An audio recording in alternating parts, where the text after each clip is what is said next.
Apple recently announced the iPhone 15, and maybe you're looking to pick one up, but not sure if you should get the base iPhone 15, the larger 15 Plus, or jump up to the 15 Pro or even 15 Pro Max. I'll go over all the differences between these models so you can make an informed decision on which one is the best for you. Starting on the outside, all iPhone 15 models are more similar to each other from the front than the iPhone 14 series, and that's because the notch was replaced by Dynamic Island, even on the non-Pro 15 and 15 Plus. However, ProMotion and therefore 120Hz refresh rates, as well as always-on display technology, is only available on the Pro models. The lack of ProMotion, in my opinion, is a huge detriment to the non-Pro iPhones. My eyes can't stand the laggy scrolling and animations on a 60Hz display anymore, but your mileage may vary.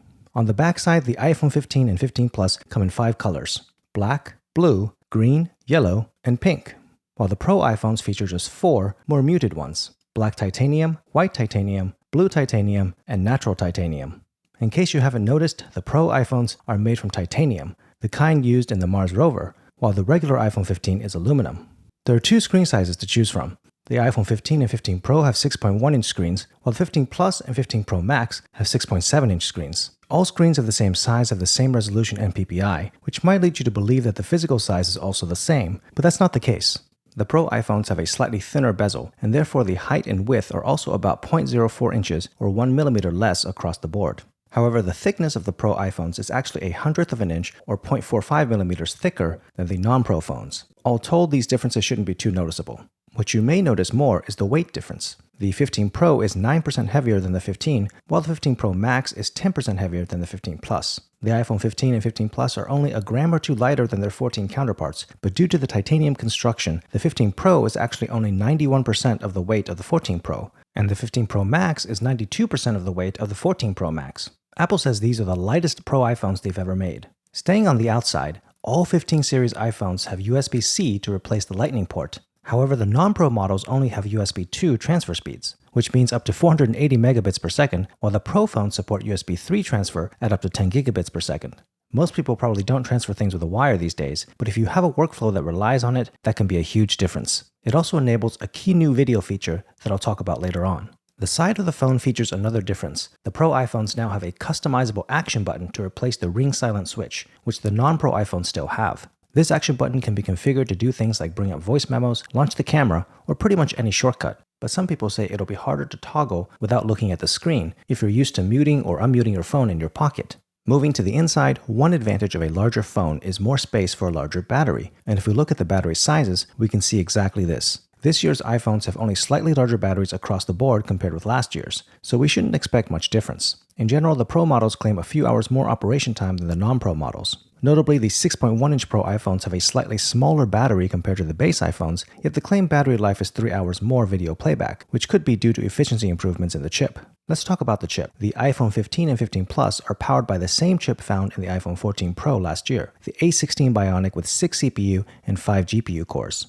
Same as last year, the Pro models get a new chip, the A17 Pro with 6 CPU cores and also 6 GPU cores, one more GPU core than the A16. Apple claims 10% faster CPU performance of the A17 Pro over the A16 Bionic, but may have understated it as benchmarks show a 13 to 16% difference. Apple says it should offer 20% faster GPU performance as well. In addition, hardware ray tracing support in the A17 brings 4 times faster ray tracing compared to the A16. Both the A16 and A17 feature 16 Neural Engine cores, but the new A17 Pro is twice as fast, offering up to 35 trillion operations per second compared to 17 trillion with the A16 Bionic. And since the A17 is built on a 3nm process compared to the A16's 4nm, Apple says it is the most efficient mobile CPU. The A17 Pro's media engine also now includes an AV1 decoder, which can make it perform better and more efficiently when streaming video using this new codec that's becoming more popular. Finally, the A17 Pro and therefore the iPhone 15 Pro and Pro Max also features 8GB of memory compared to the 6GB on the A16 Bionic on the iPhone 15 and 15 Plus, which all iPhone 14 models had as well.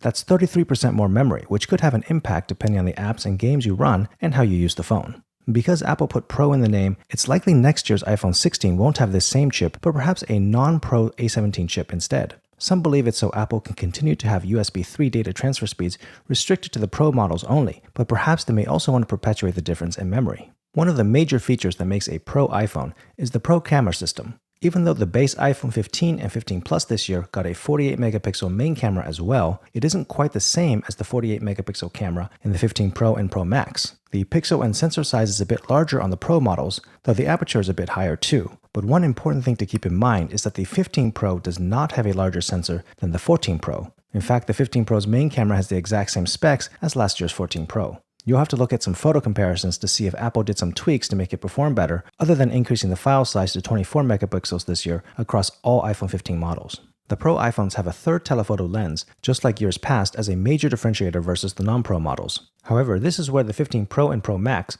finally have a big difference. The 15 Pro comes with the same 3x optical zoom telephoto camera that the 14 Pro had, but the 15 Pro Max now has a 5x zoom lens instead, not in addition, with a 25% larger sensor. This is both a blessing and a curse, as pictures in the zoom range between 3 to 5 times could actually be worse in quality, as you would be cropping from the main camera for those. So besides the screen size and battery, the choice between Pro or Pro Max could depend on whether 3x or 5x zoom is more useful to you.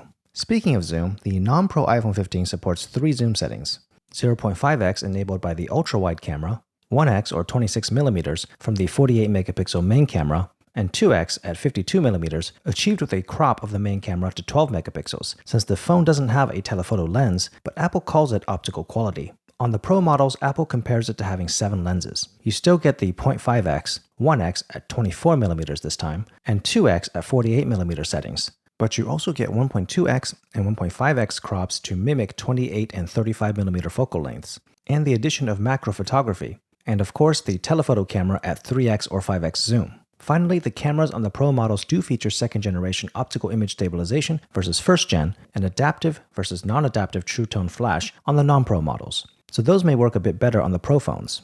In terms of photo features, the main differences are that the Pro models support night mode portraits, macro photography, and Apple Pro RAW. On the video side, there's a few more significant differences, the largest of which is the ability to record ProRes video up to 4K at 60 FPS directly to an external device on either the front or rear cameras. This is a big deal, as it means even small storage capacity iPhones can now deal with the large file sizes of ProRes easily, and the limit of 4K ProRes only being supported by 256GB or higher models should no longer be there. Also, not having to transfer footage off the phone before you can use it could save a lot of time. Color enthusiasts will appreciate log video recording and perhaps the introduction of the Academy color encoding system. Finally, macro video recording is also supported on the Pro models. When it comes to networking, the iPhone 15 Pro and Pro Max support Wi-Fi 6E, while the iPhone 15 and 15 Plus only have Wi-Fi 6. The Pro models also support Thread networking technology, which is used for smart home device communication. The exact benefits of this may need more time to be seen. Finally, the Pro models also have the LiDAR scanner, which was introduced in the iPhone 12 Pro many years ago. It improves certain augmented reality apps by providing more useful and accurate information about your surroundings, and can also help with low-light photos. So now that we've looked at all the feature differences between the 4 iPhone 15 models, the question is, which model should you get? First, the easy choice. If you're deciding between the iPhone 15 or 15 Plus, the main differences are the screen size, physical dimensions and weight, and battery life. This is a personal choice, so choose the screen size that works best for you, as long as you're happy with the size and weight. Second, if you're deciding between the 15 Pro and Pro Max, keep in mind that besides the 3 criteria just mentioned, the Pro Max also has a new 5x telephoto lens instead of the 3x. In addition, the Pro Max starting price and storage capacity is $1,200 for the 256GB configuration, since it doesn't offer a 128GB capacity option like the other models do. That means if you don't need a lot of storage, you'll be forced to pay more for the storage upgrade anyway. Finally, let's summarize all the differences between the Pro and non-Pro iPhone 15. Paying $200 extra for Pro gets you titanium build with more Pro design and color choices, the ProMotion 120Hz refresh rates and always-on display, customizable action button instead of the ring silence switch, the A17 Pro chip that is 10 to 16% faster in CPU, 20% faster in GPU, 100% faster at machine learning, and has an AV1 decoder, 8GB instead of 6GB of memory, 3 hours of additional video playback battery life, a larger sensor though higher aperture 48 megapixel main camera, plus either a 3x or 5x telephoto lens resulting in different focal length options, added photo and video features including macro, Pro RAW, log video, and ProRes video recording to external devices, faster Wi-Fi 6E versus Wi-Fi 6, and Thread networking, and a LiDAR scanner. Now, whether all of this is worth an extra $200 depends on whether you value any of these features highly. For me, I can't go back to using a 60Hz display on a phone, and I'm intrigued with the camera features, so I would choose the iPhone 15 Pro, if I decide to purchase an iPhone 15 at all, that is. Hope you found this video helpful. If you did, I'd appreciate it if you gave it a thumbs up, and subscribe to the channel if you want to see more tech comparisons. Thanks for watching, and have a great day!